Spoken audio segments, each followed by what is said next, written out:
दुनियार सबुठारु शक्तिशाली जिनसटी होउची लुहा, जे कि समस्त को काटी दे पारि थाए। लुहा ठारु शक्तिशाली जिनसटी होउची निया बा अग्नि।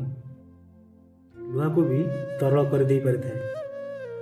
अग्नि ठारु शक्तिशाली जिनसटी होउची जल, जे कि अग्नि को भी लिभे दे पारि थाए।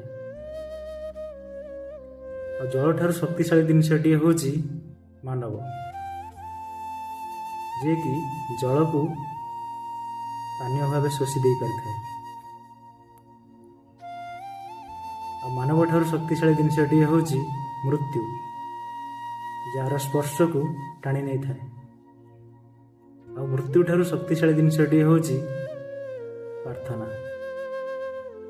जे कि मृत्यु मुखरू टाणी आनी थाए।